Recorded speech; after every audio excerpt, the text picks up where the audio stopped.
rozvoju. A o to dnes pôjde aj v tejto netradičnej športovej disciplíne. Šach si vyžaduje invenciu, vyžaduje si strategické myslenie, trpezlivosť. Basketbal si vyžaduje koordináciu pohybu, presnú a pevnú ruku. V tejto symbióze sa dnes pokúsime ukázať, ako to teda dnes bude vyzerať.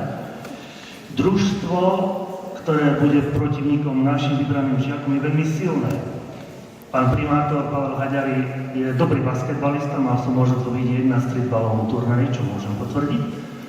Najčastejšia informácia mi hovorí, že šach hrá na úrovni druhej výkonnostnej triedy, to mám od pána Mrvu.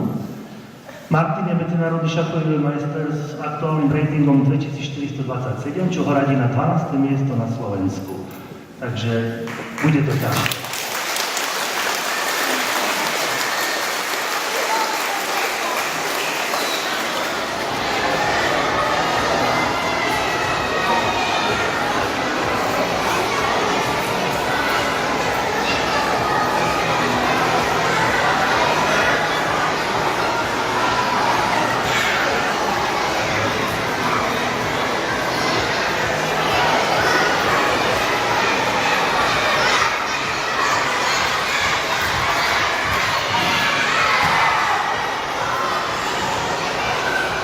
Nedawaj mi.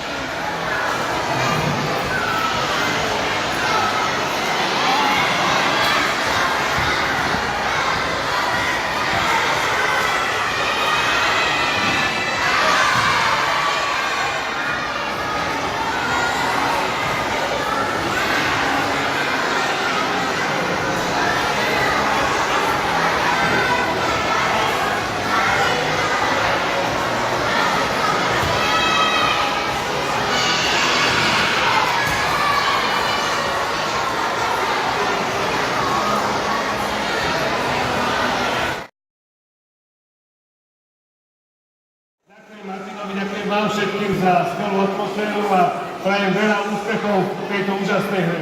Takže nech žije Kalabarbia, nech žije Mukačevská.